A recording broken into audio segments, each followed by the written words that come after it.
Welcome back to Season 2 of Englewood After Dark, Episode 10, Ulterior Motives. Englewood After Dark Disclosures is a serialized horror audio drama, and for the best experience we recommend starting with Episode 1, though you may enjoy Disclosures separately from Season 1. For early access to episodes and other content, check out our Patreon, link in the description. Content warnings are also in the description. Enjoy!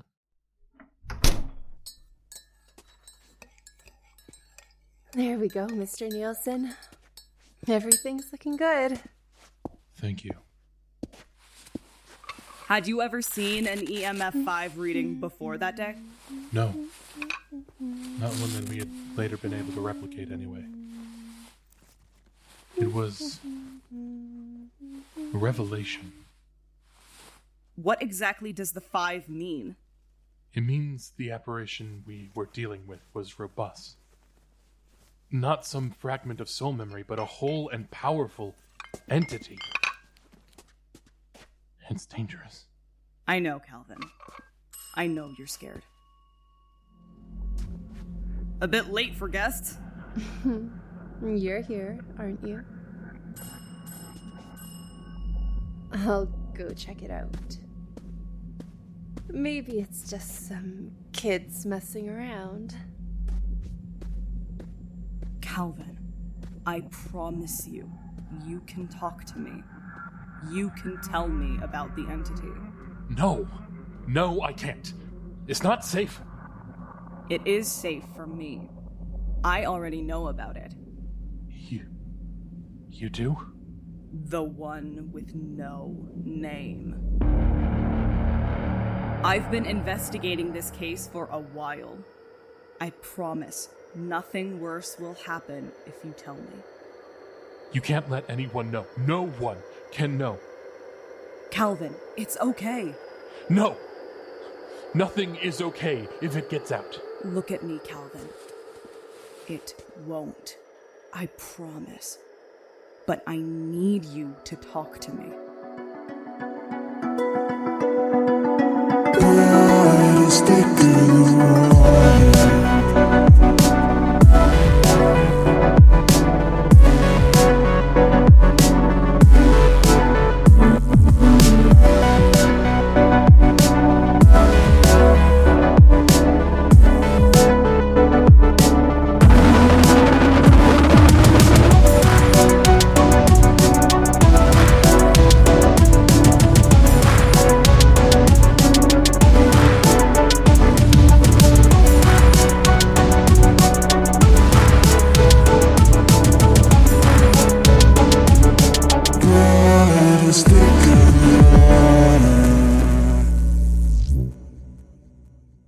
I was so rejuvenated at first. Come in. Calvin? What are you... Yvonne, you won't believe what I've just stumbled onto. Do you have a moment? No, actually I don't. I have an appointment coming up. I thought you were... I'll be gone and out of your hair quickly, I promise. All right. Keep it short.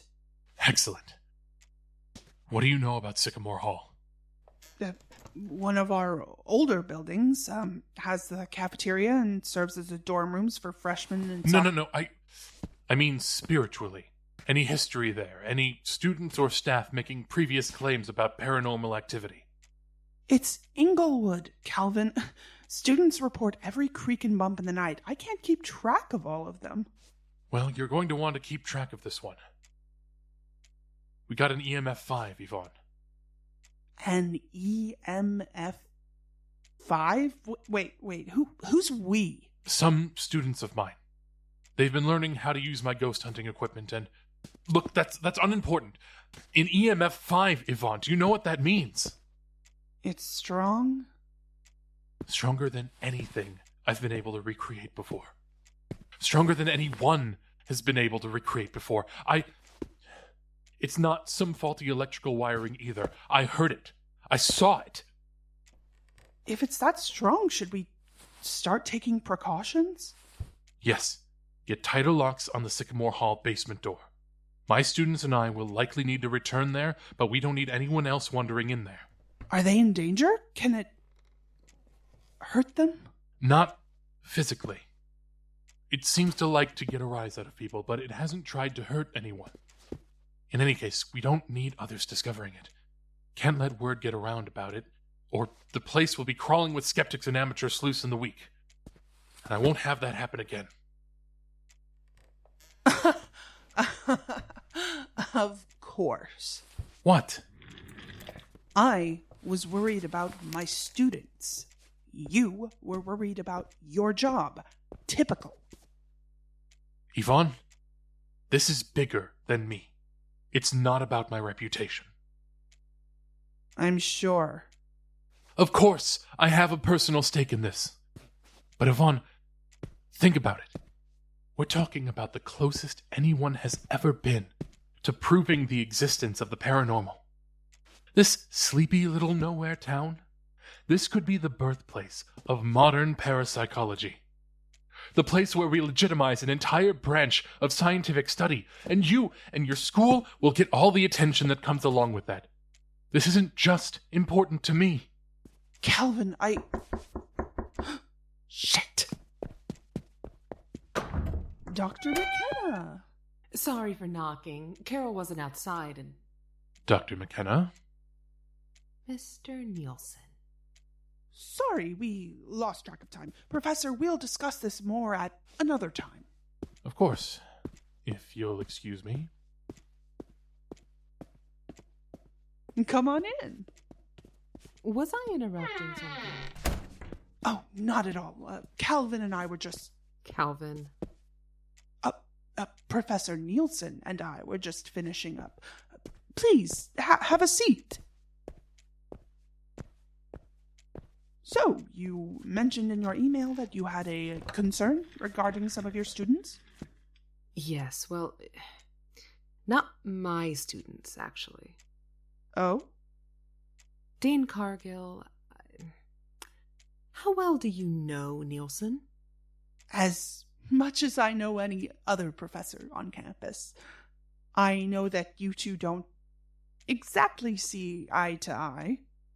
You could say that. Is there a concern? I've accepted his role as a teacher here, despite not agreeing with it. However, I believe that some of his actions have become, questionable. Such as? Well, for starters, are you aware that a few of his students spend an exorbitant amount of time in his office after hours? Well, every professor has office hours for any questions or assistance they might need. It goes beyond the normal amount. They stay well into the night, after dark. Well, that would normally be troubling, but as I understand it, many parapsychologists do their best work at night. Spirits are more active, or something like that. Which students in particular are you worried about? I'd rather not say, but that doesn't matter. I think it might, Elizabeth. Forgive me for asking, but are you acting off of information learned during your sessions? What? No! Then how are you even aware of this? Because it's my daughter. One of them is, anyway. Anytime she's not at home or in class, she's in his office. She keeps telling me she's working on some big project, assisting with his research, but... Yes, I'm not sure of the specifics, but Professor Nielson did share with me that he had some exciting developments that he and his class were working on. Perhaps Chris has taken a special interest in it.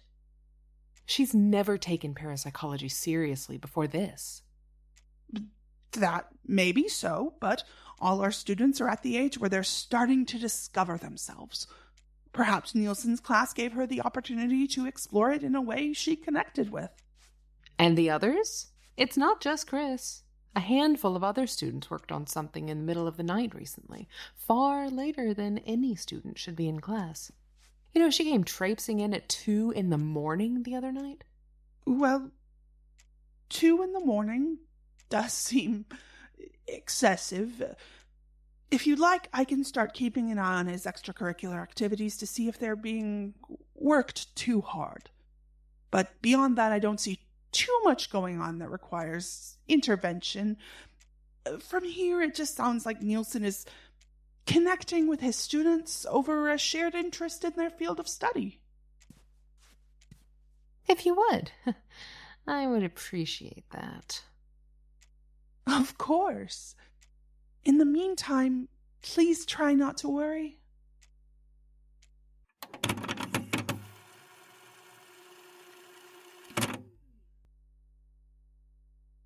Finally, after so many years of experiments, I had proof. Something we had been able to replicate. Something that was quantifiable. Something that couldn't just be dismissed as hokum. But then it all changed. When did it change, Calvin? Almost immediately.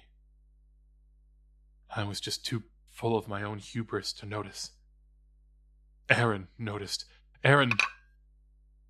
What happened when Aaron reached out that night? I should have known. I should have done something. Calvin. It was only the beginning. But that first brush of it, it was enough. I should have stopped there. What happened, Calvin? I thought it was like an animal, puffing itself up to fend off predators. I thought that what we experienced was bravado, was nothing more than an aggressive display. But it wasn't. No, it was luring us in. I think it wanted us to hurt. It wanted us to suffer and to feast on that suffering. Did you tell anyone else? Other than the students that were with you that night? I am not a fool. It was my life's work. I wasn't about to share it with anyone before I knew what I was dealing with. Really? Not even the Brotherhood of Oak and Dash? How do you... I'm a private investigator, Calvin. There's not a lot I can't figure out. I thought they were going to help.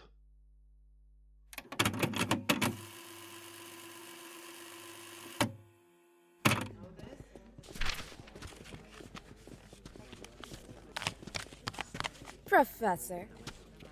Christina, an early hand in? What? I assume your excitement must have been because you were handing in your paper. Oh, no. I wanted to talk to you about the thing. You know, from last week. I've told you, Christina. Not until we can verify it. We did verify it. One replicated instance does not proof make. Be patient. But... Patient. I promise, kiddo. In the end, it'll all be worth it. Fine.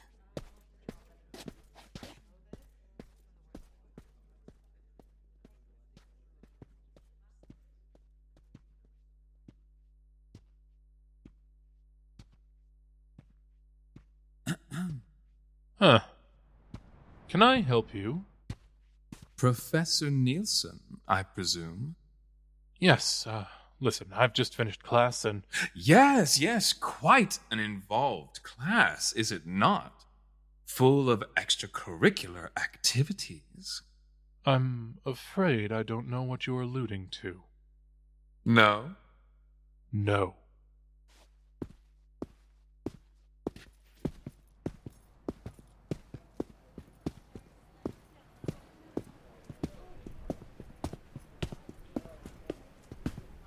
Ah, so you didn't take a group of students on a midnight excursion to try and replicate an EMF-5 reading?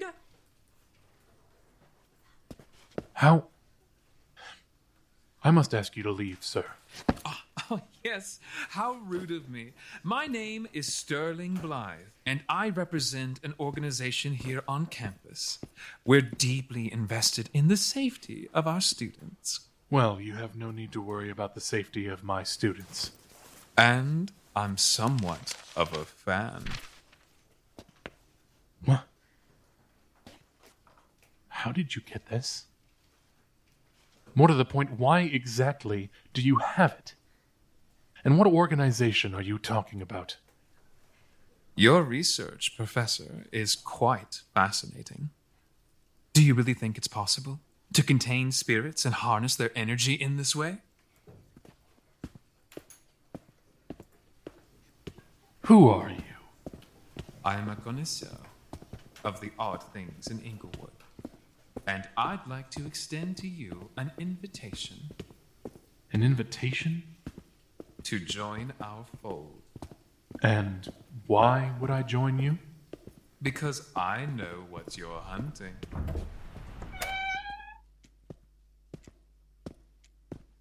And why would you share that knowledge with me? Because it's dangerous, Professor. And I think that you have the solution to keeping it locked up. You want to repurpose the battery as containment? Are you mad? Concern. That thing you found is without death, without limits, without fear. We need a way to deal with it. Who is we? The Brotherhood of Oak and Ash. I thought you were an urban legend. Good. But we are not, and we do not reveal ourselves lightly, Professor. You expect me to believe this? You don't? Why would a secret society reveal themselves to me? To one of the foremost parapsychologists? To the man who has genuine, actionable plans to build a containment unit for spirits? To the man who has met and surely felt the veracity of that which we must fight? Why, indeed. What exactly do you want from me? We want to help you build that containment unit, like I said. And in exchange? We simply ask that you abide by our wishes for secrecy. For now, at least. You want me to sit on the biggest scientific discovery of my life? The biggest scientific discovery so far. Think, Professor. If you can build this containment, if you could catch this beast, you would have indisputable proof. You would change the course of human history. But if you publish your findings now, well, you'll have every ghost hunter, every psychic and witch within a 400-mile radius breathing down your neck, stealing away your discovery. And you know what the sad part is? It won't be enough. Not for the skeptics. Not until you can show them. I know when I'm being manipulated, young man. Hardly. I'm merely laying out the facts, Professor. Tell me, have I lied? We both know that what we deal in is a difficult pill to swallow for the layman. Nothing save concrete proof will sway them. This was written many years ago.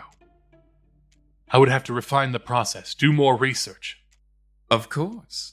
And we will help in any way we can, for the good of all on campus. You really think this thing is so dangerous? In my line of work, Professor, it pays to treat everything as dangerous until proven otherwise. I see. We'll be in touch.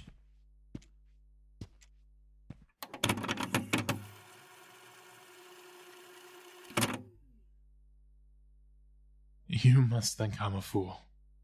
I think he played you.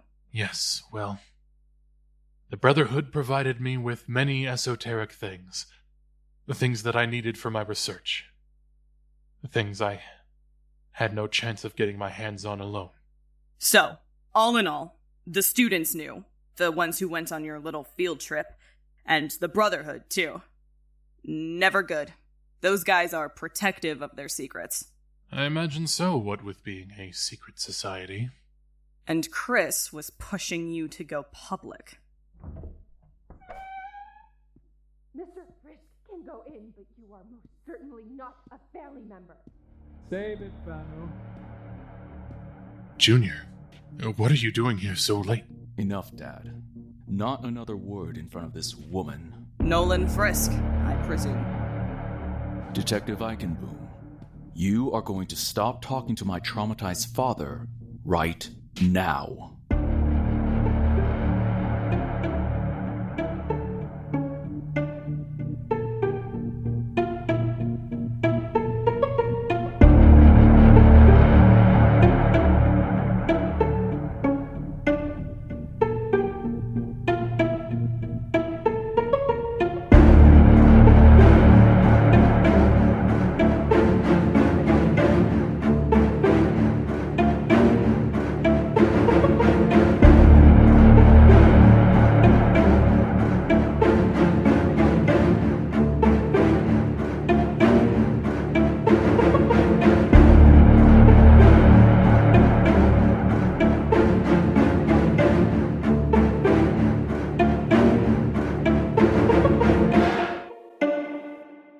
You just finished listening to Englewood After Dark, Episode 10, Ulterior Motives. Written by Hannah Brown and Dennis Ortman. Sound design by A. Rose. Music by Athen. This time starring Dennis Ortman as Calvin Nielson, Monica Webb as Elizabeth McKenna, Sophia Simone as Christina McKenna, Brittany Finley Hayes as Leora Fennell, Catherine Leister as Noah Eichenboom, Doug Grosser as Nolan Frisk, Osti Hobbs as Sterling Blythe, and Beth Lindley as Yvonne Cargill.